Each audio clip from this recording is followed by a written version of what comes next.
Bueno, antes que nada nos presentamos, somos el grupo de las mentorías de la Diplomatura de Data Science del FAMAF, integrado por Matías, Nicolás, Diego y yo, Marcelo. El caso de estudio de este grupo va a ser la detección de anomalías en despachos de combustible. Más adelante vamos a detallar mejor el dataset sobre el cual vamos a trabajar y explicar un poco el proceso que estuvimos llevando a cabo, pero nos parece indicado arrancar con una introducción para poder explicar brevemente cómo se obtiene el dataset sobre el cual vamos a analizar. Bien, esta empresa se dedica a brindar un servicio de control y telemedición de combustible. ¿Cómo hace esto? Se instalan una serie de nodos de sensores en el patio de descarga. Cada nodo releva información acerca de los litros, o sea, la cantidad despachada, y a su vez hay otros nodos que relevan información acerca del stock de producto almacenado en cada tanque. Toda esa información es recolectada, centralizada, y ese paquete de datos se envía a un servidor generando una gran base de datos. Nosotros vamos a trabajar sobre una fracción de esa base de datos, que va a ser nuestro dataset, y nuestro objetivo, nuestra meta, va a ser detectar transacciones anómalas. Las anomalías se pueden originar por diferentes motivos, ya sea por fallas en la operación de despacho o algunas fallas en el IoT, en los sensores. Otra característica, otro dato importante a tener en cuenta es la granularidad de los datos. Podemos decir que en el escalón más bajo vamos a tener la transacción per se, que bueno, va a indicar la cantidad de litros despachados.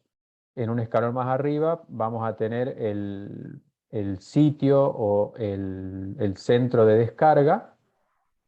En un escalón superior vamos a tener al cliente o empresa. Cada cliente o empresa puede tener uno o más sitios. Y a su vez, el último escalón es, de segmentación, es la industria. O sea, varias clientes o empresas van a conformar una industria. Ahora va a continuar Nicolás con la descripción del dataset. Bueno, en cuanto a la estructura de los datos, se hizo una breve descripción del contenido de las columnas. El dataset tiene 561.747 filas y 31 columnas. Se realizó un análisis de los tipos de datos que presenta cada una de las variables o columnas. Analizamos aquellas variables que presentan valores ceros, los cuales nos llamó la atención la variable cantidad, que presenta 26.467 valores ceros, y dado que estamos detectando anomalías, prestamos especial atención a dicha variable, ya que podría tratarse de algún tipo de anomalía. En el gráfico que va a aparecer en pantalla, hicimos un análisis sobre los datos faltantes. Lo primero que nos llamó la atención es la columna geolatitud y geolongitud, que prácticamente no tienen datos, como puede observarse. Por tal motivo las descartamos para análisis posteriores. También podemos ver en el siguiente gráfico una correlación de los valores faltantes para las variables volumen inicial, volumen compensado 15 inicial y temperatura inicial. Estas variables presentan un porcentaje de datos faltantes del 26%. Además, existe una correlación entre volumen final, volumen compensado 15 final y temperatura final, con valores faltantes del 39%. La existencia de este tipo de correlación nos da un indicio de la falta de aleatoriedad del mecanismo de pérdida de datos en dichas variables. Bueno, ahora va a continuar Matías con el análisis. Bien, una vez que empezamos a ver más en detalle el dataset, empezamos un análisis de lo que queríamos ver primero, que eran outliers. Es un poco lo que nos había propuesto nuestra mentora, luego de hacer un análisis más descriptivo y general del dataset. Algo interesante que nos ocurrió, por ejemplo, una de las estrategias para visualizar outliers fue el uso de gráficos de caja o block plots.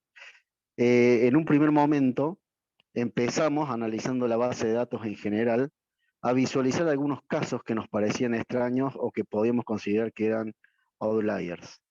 Ahora, lo interesante surgió cuando empezamos a dividir este dataset en algunos tipos de agrupadores que veíamos que eran comunes y de los cuales contábamos con datos. Por ejemplo, era el caso de industria.